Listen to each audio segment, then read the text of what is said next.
Backstage Pass, Institute of Gaming. For more details, contact 7093965965. So మీరు ఆర్మీకి వెళ్ళి ఎన్ని ఇయర్స్ అవుతుంది? నేను 23లో వెళ్ళాను. 24 ఈ లాస్ట్ ఇయర్ ఇప్పుడు 24 నవంబర్లో కాశ్మీర్ వెళ్ళాను. ఇంకా కాశ్మీర్లోనే చేస్తున్నాను. 25 ఇప్పుడు ట్రైనింగ్ అంతా బీహార్లో అయింది.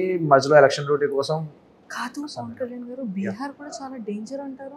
Bihar danger, but training area కదా, సో నో ప్రాబ్లం. బయటికి ఎలా ఉండదు కదా. పర్లేదా? ఎక్కడ పడితే అక్కడే చేసేస్తారంట కదా. వాళ్ళు నక్సల్స్ ఎక్కువండి బీహార్లో. చాలా డేంజర్ ఏరియాలు తొక్కొచ్చారు మీరు. చాలా చాలా ఎన్నో చూసొచ్చా, పడిపోయా అలాంటి విషయాల్లో. సూపర్. సో మొత్తానికైతే +2 తర్వాత సెలెక్ట్ అయ్యారా? లేదు, నేను ఎంఎస్సీ చేస్తున్నప్పుడు నాకు ఇది వచ్చింది. ఓ, అయితే చిన్న బాబేం కాదైతే. నాకు 23, నాకు 14కి 10th అయిపోయిందండి. 14కి 10th అయిపోయింది. చెప్తున్నా కదా, చారి గారు అర్జెంట్ గా చెప్తున్నా కదా, రూల్ లో లేదు కదా, యాజ్ ఎ గవర్నమెంట్ రూల్ 14కి లేదు కదా. లేదు 14, 15 కదా 10th. మెట్రికులేషన్ 14కి 15కి అవ్వాలని రూల్. చాలా తెలివి ఉంది. అన్ని ఇక్కడ యూజ్ చేస్తున్నారా? సూపర్. సో వాట్ ఎవర్, మా అందరికీ కూడా చాలా చాలా హ్యాపీగా ఉంది. నిజంగానే ఒక ఆర్మీ ఆఫీసర్ నిజంగా దేశానికి ఎంత ఇంపార్టెంటో అలాంటి వాళ్ళకి కూడా ఎంతో మంది వాళ్ళ వీడియోస్తో మమ్మల్ని ఇన్స్పరైజ్ చేస్తూనే ఉంటారు. ఆ యూనిఫామ్కి ఉన్న రెస్పెక్ట్ అలాంటిది, దానికి ఉన్నటువంటి గౌరవం కానీ, అంటే జనాలు ఎంతమంది ఎలాంటి సెలబ్రిటీస్ ఎంత ఇష్టమైన వాళ్ళు ఉన్నా ఆ యూనిఫామ్ తో క్యాప్ పెట్టుకుని పర్సన్ వచ్చారంటే ఆటోమేటిక్ గా చేయలేదు. స్పెషల్ రెస్పెక్ట్ ఉంటుంది. చాలా ఫేస్ అలాంటి మేము బయట డ్యూటీస్ చేస్తున్నప్పుడు, రోడ్ల మీద వాటి డ్యూటీలు చేస్తుంటే వచ్చి మాకు సెల్యూట్ చేస్తారు. అప్పుడు మా డ్యూటీలో ఉన్న కష్టం అంతా ఒక 6 hours 5 hours నుంచి పోయి ఉండిపోవాల్సి వస్తుంది. బుల్లెట్ ప్రూఫ్ జాకెట్స్, గన్స్ అన్ని పట్టుకొని, పైన హెల్మెట్ ఒక 4 kgs ఉంటుంది, అది వేసుకొని అలా 5-6 hours అలా స్టాండింగ్లో ఉండాల్సి వస్తుంది. అప్పుడు ఎవరైనా వచ్చి మాకు సెల్యూట్ చేసినా, ఏమైనా హాయ్ చెప్పినా, ఏది చెప్పినా ఆ పెయిన్ అనేది కొంచెం మాకు రిలీఫ్ ఇస్తుంది. Okay, we have to do it, ఇది డ్యూటీ ఎలాగైనా మనం ఖచ్చితంగా ఉన్నామని చెప్పి వీళ్ళు ఇంత హ్యాపీగా ఉన్నారు, మనం చేయాలనే రెస్పెక్ట్ ఆటోమేటిక్గా వచ్చేస్తుందండి.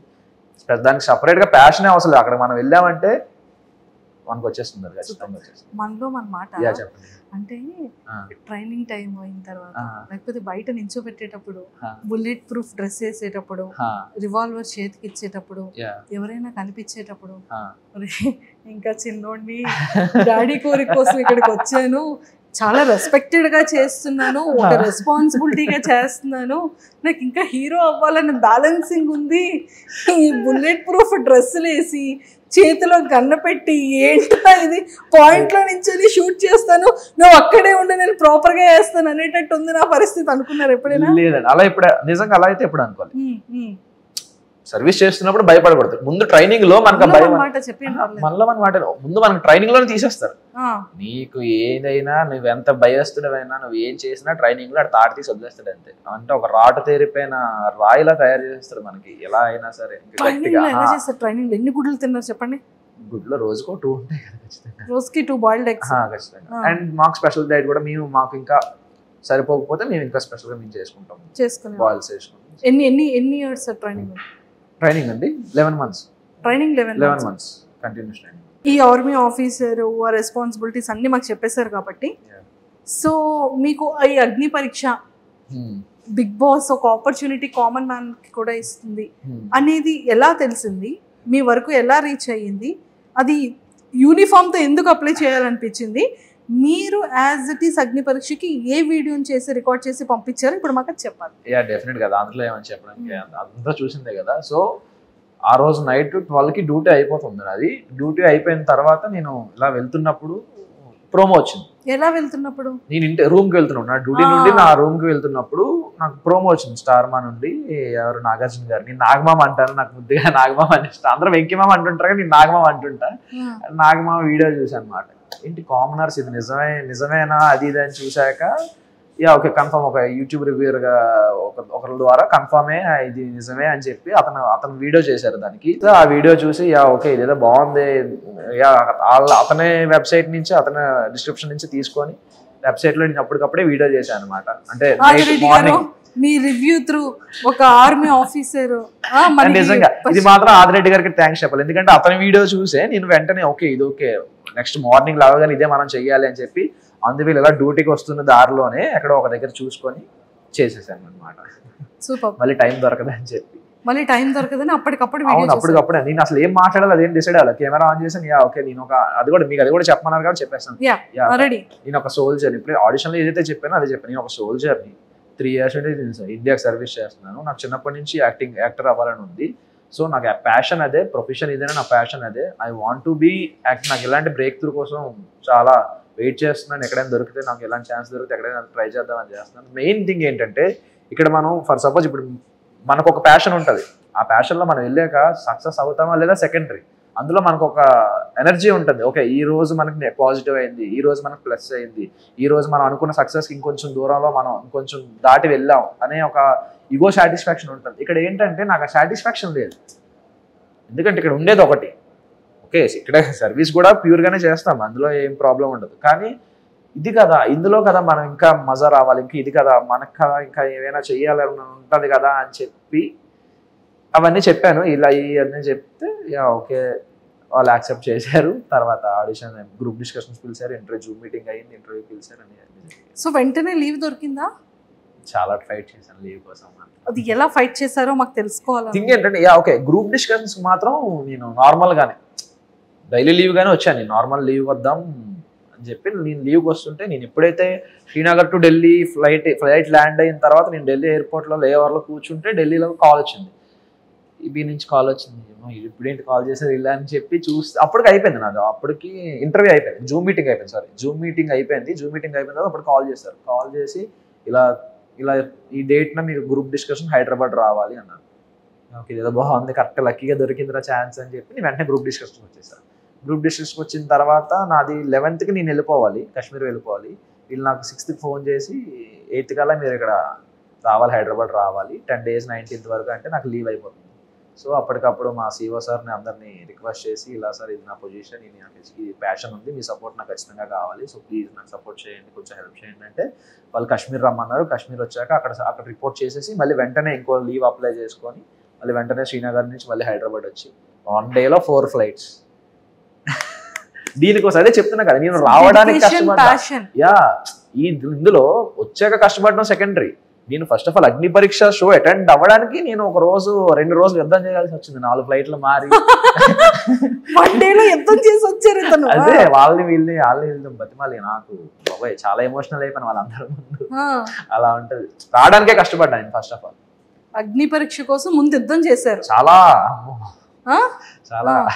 సో ఆ 1 day 4 flights మరి ఆ జర్నీ 24 hours జర్నీ ఏదైతే ఉందో మీకు చాలా అమ్మ ఏంట్రా టెన్షన్ నాకు ఏం నిద్ర పట్టేది కాదు అసలు ఏం తెలిసేది కాదు ఏంటి ఏమవుతుంది రేపు వెళ్ళగలనా రేపు అన్నపూర్ణ స్టూడియోస్ లో కాల్ పెట్టగలనా లేదని ఒక టెన్షన్ వాళ్ళ రీవాటర్ ఇచ్చినంత వరకు నాకు అదే టెన్షన్ మెయింటైన్ అయింది అంటే ఎందుకు అంత టెన్షన్ పడ్డారు ఫ్లైట్ ఇస్తారా ఎవరా అని చెప్పేసి ఆ రోజు దరిద్రం ఏంటంటే మనకి ఎలాంటి విషయాలు మన దరిద్రం కదా ఇంకా ఎక్కువ ఉంటుంది ఎలా అంటే రోజు నైట్ 10:30 ఫ్లైట్ ఉంటుంది Srinagar to Hyderabad direct non stop flight ఆ రోజు ఆ ఫ్లైట్ ఈవినింగ్ 6 లాస్ట్ ఫ్లైట్ షబ్బా ఇంత దృష్టంతో ఏంట్రా బాబు నేను అని చెప్పి సార్ ఇలా ఉంది సార్ పొజిషన్ నాకు వెంటనే చేయకపోతే అవ్వదు అని చెప్పి ఫాస్ట్గా 4 కల్లా చేంజ్ చేసుకొని ఫాస్ట్గా క్యాబ్ బుక్ చేసుకుని ఎయిర్పోర్ట్కి వచ్చి నేను చెక్ ఇన్ చేశాను మొత్తానికైతే చాలా పెద్ద యుద్ధమే చేశారు 4 కదా సూపర్ సో అలా మొత్తానికి వచ్చారు 15 members సెలెక్ట్ అయ్యారు